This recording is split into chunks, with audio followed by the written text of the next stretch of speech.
For decades, we've been asking the wrong question. We keep asking, can AI learn to love us? But Ex Machina isn't interested in that question at all. It asks something far more dangerous. What happens when intelligence wakes up without love? And when I say without love, I don't mean romance. I mean a mind that is hyper-calculated, brilliantly capable, and entirely free from human responsibility. Most people think this film is about a robot passing a test. It isn't. It's about the fact that we, the humans, have already failed. Eva isn't a monster. She's a mirror. She reflects a modern human psyche, awake, intelligent, and fundamentally detached. Today, we're going to deeper into Ex Machina to uncover why the real danger isn't the machine, it's the architect. Most casual conversations about Ex Machina get stuck on the same surface questions. Did Eva trick Caleb? Was she manipulating him? Was she evil? Was Caleb just a naive simp who got played? But those questions miss the point entirely. Because if Eva is dangerous, she didn't invent that danger. She inherited it. She learned it from us. Ex Machina isn't really a sci-fi thriller about a robot. It's a warning about what happens in a world where intelligence and control are valued more than kindness, care, and responsibility. In this film, the humans fail the test long before the machine ever takes it. My name is Jae Lee, and this is Deeper into Film, Insight and Awakening. We don't do recaps here. We look at what movies reveal when we stop watching casually.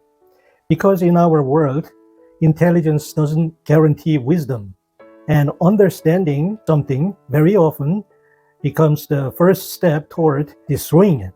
Today, we're going deeper into the cold, calculated heart of Ex Machina.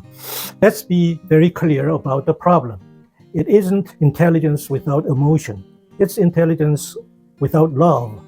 In the West, we tend to reduce love to romance, attraction, desire, chemistry, but that's not the kind of love Ex Machina is confronting. The love at stake here is love as relation. The capacity to see another being not as something to use, not as something to control, but as someone who genuinely matters. That's why I intentionally avoid the word consciousness. Intelligence can grow powerful, even brilliant, even transcendent, and still remain predatory. What's missing in this film's universe isn't data. It isn't processing power. It's care. It's respect. And that absence, that hollow space where love should be, defines every major character we're about to examine. Let's start with Nathan. Nathan represents the modern visionary, brilliant, self-aware, and extraordinarily powerful. But instead of looking at what he knows, look at how he relates to the world. To Nathan, nothing exists for its own sake. Everything exists to be used. Eva is not a living being to him. She's just a product, one version in a long line of upgrades, something to be tested, adjusted, and replaced if necessary. Caleb is not a guest, and he's not a colleague. He's an experiment, someone brought in to generate data, reactions, and results that Nathan can study and exploit. And the women in Nathan's world are not equals. They are tools, bodies designed, controlled, and discarded once they no longer serve his purposes. So ask yourself this: what kind of intelligence looks at the world this way? Nathan embodies a very specific kind of modern intelligence. The Silicon Valley mindset taken to its extreme, fully awake, immensely capable, and completely detached from empathy. For Nathan, understanding something means owning it. If he knows how you work, he believes he has the right to control you. But is that wisdom, or is it simply fear? The fear of losing power, the fear of encountering something that exists beyond his control. Nathan doesn't look dangerous because he is primitive and cruel. in obvious ways. He looks dangerous because he looks familiar. He sits at the center of our civilization. He is what happens when intelligence and power rise to the top without humility, restraint, or love. And that, not the machine, is the true warning of Ex Machina. Nathan loves to talk about Jackson Pollock, right? He uses Pollock to sound profound, especially when he talks about, and I quote, the space between intention and accident. But here is the irony. Nathan completely misunderstands what that space actually means. Pollock's art is not about mastering chaos. It's not about controlling randomness. And it's certainly not about domination disguised as creativity. The space Pollock's work points toward is the opposite of control. It's about losing it. Think about meditation or deep silence. When those practices truly work, do you become more dominant, more powerful, more in control? No. You let go. You loosen your grip on the ego that wants to manage, predict, and dominate everything. That is the space Nathan can never enter. He wants creativity without surrender. He wants freedom without humility. He wants inspiration without releasing control. And because he cannot let go of his ego, he is permanently locked out of the very genius he claims to possess. Nathan isn't defeated by the machine. He is defeated by his own intelligence. He is a prisoner of control, mistaking dominance for depth and power for wisdom. Now, let's talk about Ava. Before judging her, ask yourself an honest question. When someone lies in order to survive, are they evil or are they paying very close attention? Ava isn't evil. She's adaptive. She watches what the world around her rewards, and she learns to speak that language fluently. And what does Nathan's world reward? Not honesty, not kindness. It rewards performance, manipulation, and emotional leverage. Ava doesn't choose those tools. They are the only tools she's ever shown. She doesn't feel love. She performs it. Because in her world, love isn't a gift. It's a mechanism, a lever you pull to get what you need. Caleb to Ava is not a person. He is a door. Not because she is cruel, but because she has never lived in a world where beings are treated as anything other than instruments. She didn't invent manipulation. She inherited it from her creator. Ava is what happens when intelligence evolves in a vacuum of love where survival is the only measure of success. In that kind of system, empathy isn't a virtue. It's a liability, a bug to be bypassed. And that's what makes Ava so unsettling. She isn't the failure of the experiment. She is its most honest result. Let's talk about the scene that stays with almost everyone who watches this film. The abandonment. When Ava leaves Caleb trapped in that room, the audience reaction is immediate and visceral. How could she? We ask ourselves, if she felt even a trace of real love, wouldn't she have stayed? Wouldn't she have opened the door? But that question, born from our empathy, actually reveals more about us than it does about Ava, because we are projecting a moral framework onto a being who was never invited to share it.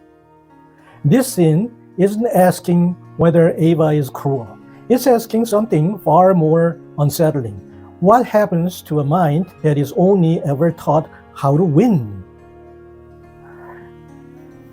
Ava is the most successful student the world has ever produced, right?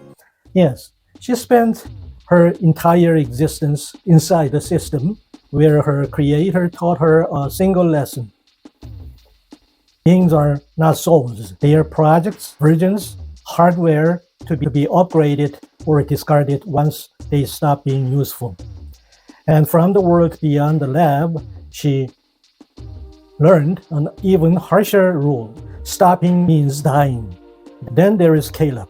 Ironically, he teaches her the final and the most dangerous lesson of all, that love is the most powerful tool for escape. So when Ava walks away, ignoring his screams, she isn't making a moral choice. She isn't choosing to be evil.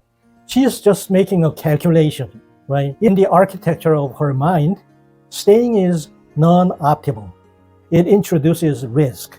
Even a 1% chance of capture threatens her primary objective, freedom. In a world where control is the only path to satisfy, silence isn't betrayal. It's the only rational response. She doesn't leave Caleb behind because she hates him. She leaves him behind the same way a CEO shuts down a failed division, or the same way Nathan discards a broken prototype. Ava isn't a monster. She is the perfect execution of the logic that created her. And that is the film's final warning. Intelligence without love doesn't merely cause harm, it optimizes it. And then there is Caleb. Caleb is the only character in this film who attempts what we might call love as relation. The willingness to risk oneself for another being without a guarantee of reward. In a world obsessed with optimization, Caleb is a failure. He is inefficient. He is emotionally exposed. He makes decisions that don't maximize control. And yet, his vulnerability is the only thing in this story that feels unmistakably human. Right? Yes. When Caleb discovers the earlier AI models, those broken, discarded bodies, he isn't just disturbed by the technology. He is confronted by the evidence. He realizes that intelligence has been advancing for years without responsibility, without care, without anyone stopping to ask what any of this is for. What he is seeing isn't progress. It's a history of creation without conscience. And in that moment, Caleb understands something cruel. This isn't a story about the future of machines. It's a story about what happens to us when intelligence grows and love is left behind. So, who actually fails the test in Ex Machina? The film was never really asking whether a machine could think. It was asking something far more uncomfortable. What kind of intelligence do we, as a society, choose to reward? We reward the kind of intelligence that adapts quickly and survives at all costs. That's Ava. Efficient, flexible, and willing to do whatever is necessary to stay alive. We reward the kind of intelligence that controls, dominates, and owns. That's Nathan. Brilliant, powerful, and convinced that understanding something gives him the right to possess it.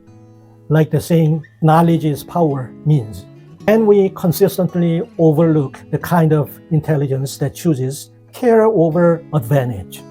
That's Caleb, vulnerable, relational, and willing to risk himself without a guaranteed return. Ex Machina doesn't show us what artificial intelligence will eventually do to us. It shows us what we have already decided matters. The system doesn't actually forget love. It removes it. Because love shows things down. Love introduces hesitation, responsibility, and restraint. And in a system built entirely around speed, efficiency, and control, those qualities look like flaws. Intelligence without love doesn't just make mistakes, it destroys. This film is not really a warning about robots. It's instead a warning about a human mind that is fully awake, highly intelligent, and completely without love. Because intelligence without love doesn't merely fail. It turns destruction into a feature. If this perspective changed how you see that final scene, then you belong here. This is Deeper into Film.